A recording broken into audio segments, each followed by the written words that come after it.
Hello, I'm Alex Goodenough, a professional Scrum trainer with Scrum.org, and this video is about the art of saying no, and especially the tips for product owners. Product owner role in Scrum is very hard to do right. And saying no to stakeholders, saying no to some requests, saying no to managers and all other people, sometimes it's necessary, but it's really hard. So I'll give you some tips, primarily drawn from Mike Kahn's article on how to say no. But before we get there, I would like to explore a little bit why we don't like to say no. I would like to introduce you to this absolutely fantastic book by Domenico De Grandiis, Making Work Visible. And she lists 5 reasons why we say yes when we probably should say no. The first reason is that saying yes is so much more pleasant than no. When you say yes, all that dopamine in your brain kind of goes haywire and is just more pleasant. The second reason is that in some organizations, in some cultures, that saying yes, we're afraid of doing so. We're afraid for the fear of retribution, for the fear for our job, for whatever other reason. Some people, some product owners don't feel comfortable of saying no for the fear. The third reason is that, well, we may just like the person who is asking and we don't want to disappoint them. We don't want to tell them no. The fourth, we're really bad at estimating the work. If somebody comes to us with a problem that looks tiny and I keep hearing, oh, it's just 2 lines of code. Well, we might say yes to that, and then after several hours of working on that, the repercussions are visible and very significant. And last but not least, we like new shiny things. Especially developers like new shiny things. Would you rather keep working on some weird data problem, trying to figure out why some SQL doesn't work, or you are going to explore something that you really like? Maybe some new feature in AWS or GCP. So these are 5 reasons that drives us towards saying yes rather than saying no. So here are some techniques that Mike Kahn proposed in his articles. The articles were published in 2018, and I strongly recommend you to read that for more information. Well, first and foremost, show appreciation for the stakeholder coming to you and asking for that feature. Empathize with their need. Basically say, look, I totally appreciate your coming to me, and I really appreciate your valuing our team and its ability to deliver on your requirements. But at this point, here's we're busy, here are our priorities. So just show some appreciation for the stakeholders.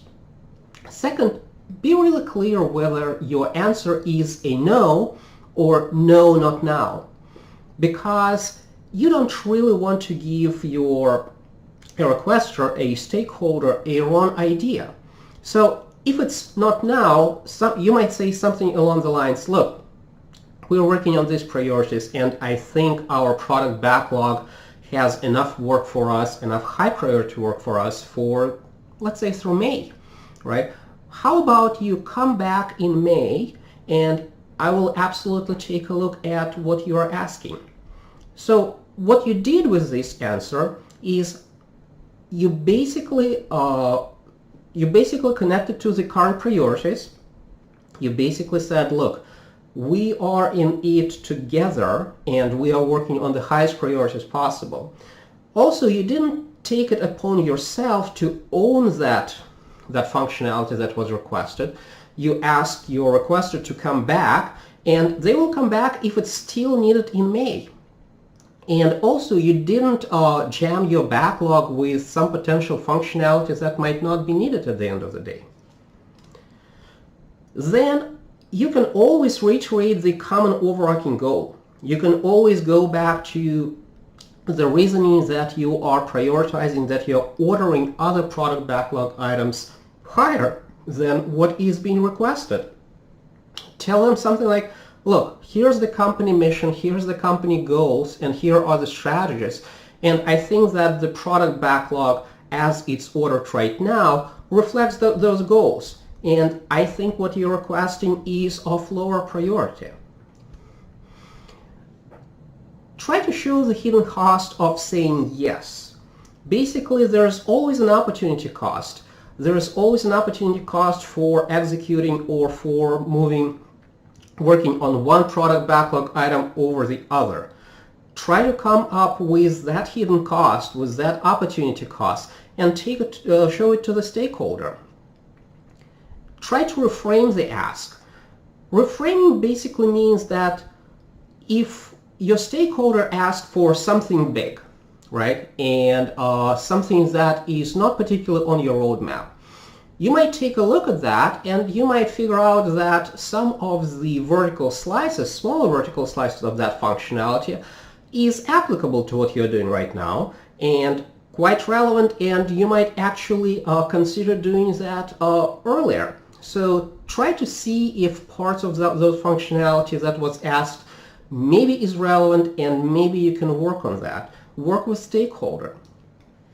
And last but not least, offer just one reason for saying no.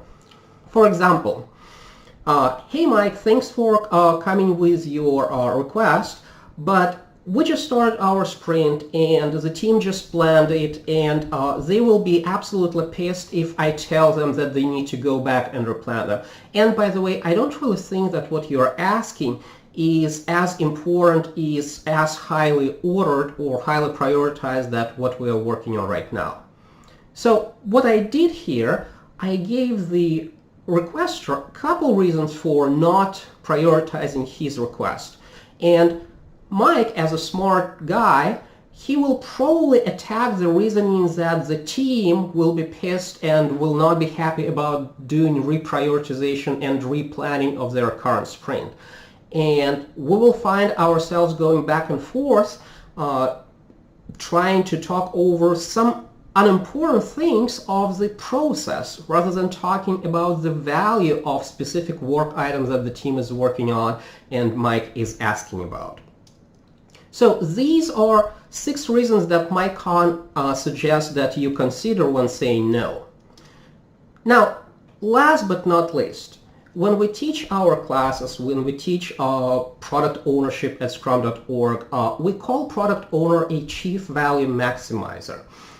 Product owner basically owns the outcomes and makes sure that the development team is working on the highest value items possible. So saying no is just a part of the job, and I hope these tips will help you to be more effective in your job. Well, thanks for listening, and in the next video I'll be talking about creative reframing as applicable to facilitation and coaching techniques. Thank you.